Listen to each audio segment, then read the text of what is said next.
2020 is turning out to be something analogous to a detent in the timeline of human history. A detent is a catch in a machine that prevents motion until released, until perhaps we learn to make better decisions. The timeout we're experiencing may be a blessing in disguise to the extent time itself is graduated opportunity. It affords us a chance to reset our priorities, to reboot our economies, and to decide just how we are to proceed. Our countrymen once fought a revolutionary war to get out from under the thumb of what the framers called foreign potentates. Since then, our constitutionally grounded democratic republic has devolved into a corporatocracy, one that is controlled by foreign potentates. Our Supreme Court, while advancing their weird notions of corporate personhood, failed to differentiate between those corporations composed of people associating for a common purpose and those controlled by outside investors that presume to speak for, while often misrepresenting, the people who are acting corporately from within. Early human beings learned that there is strength in numbers. They were not naturally trusting of others from neighboring tribes, viewing them with suspicion, and they devised ways to ensure protection, even while traveling alone. Although they viewed strangers with suspicion, they sometimes outgrew their natural instincts and learned to like one another. A simple tattoo was a clear indication that your friends would avenge your death.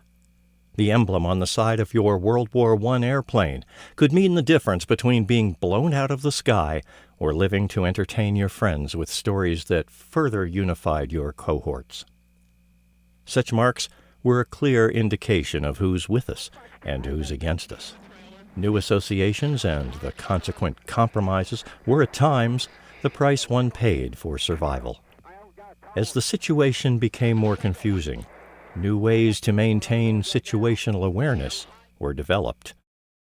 As the power of such associations and unions continued to evolve, as the ties that bind became more nuanced, as allies and enemies became more numerous, and as loyalties became more nebulous, a means of discernment, together with appropriate and timely action, became far, far more important. Maintaining a strategic overview is essential, whether you're doing battle or striving to form that more perfect union that our country's framers sought to establish.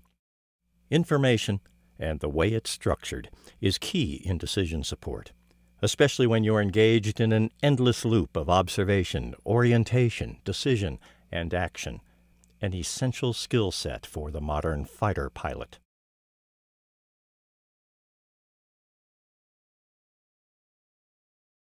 Information gleaned from a wide range of sources, satellites, ships at sea, observers on the ground, together with what is known about the intent and capabilities of an adversary, is presented in an organized way through a heads-up display. What if such resources were finally made available to those defending democracy on more cultural and philosophical levels? Why, then, we could truly be, as Edmund Burke once described us, able to snuff the approach of tyranny in every tainted breeze. As peace-loving defenders of democracy, our focus is, as it should be, on the more perfect union. Just as the systems available for warfighting are constantly evolving, so is the information available to peacemakers. As Sun Tzu said, supreme excellence consists of breaking the enemy's resistance without fighting. If we contend that the enemy of democracy's enemy is our friend, then Ralph Waldo Emerson was likely on to something when he said, "A friend may well be reckoned the masterpiece of nature."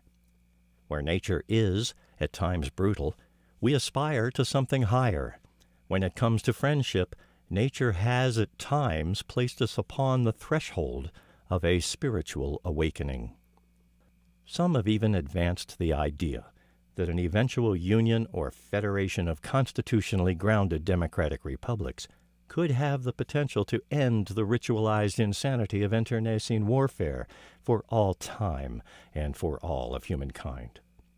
With fidelity of representation, we could have a truly authentic democratic republic.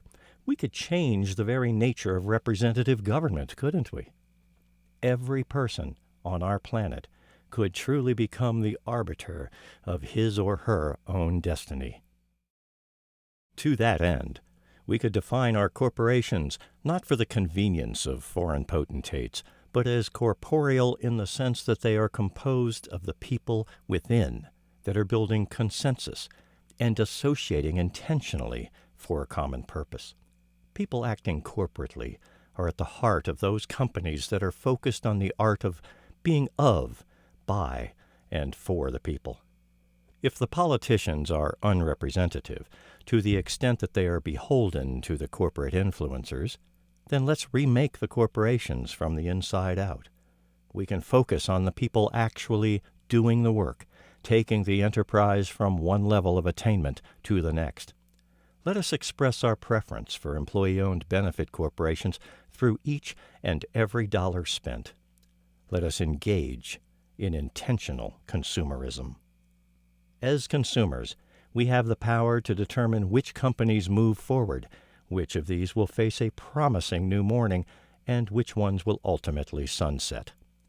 If 2020 is defining the decade, if it is truly a detent, then let us use it to redefine corporate personhood to mean the people that make our enterprises and our country truly exceptional.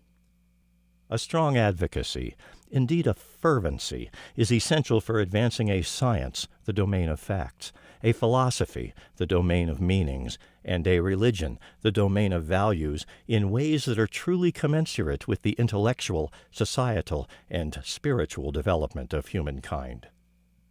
We can bemoan, we can complain, we can obsess over the disconnect. But as citizens in a participatory democracy, we are called to be the perfecters of the promise put forth in the Preamble to our Constitution. Rather than waste a lot of energy trying to chase the gloom out of the room, we could turn on the light and witness its departure. As we focus on the original vision for our country, as we turn on the light of the promises so often ignored by those holding positions of honor and trust, we will be better informed as we enter the voting booth. We will become superior decision makers.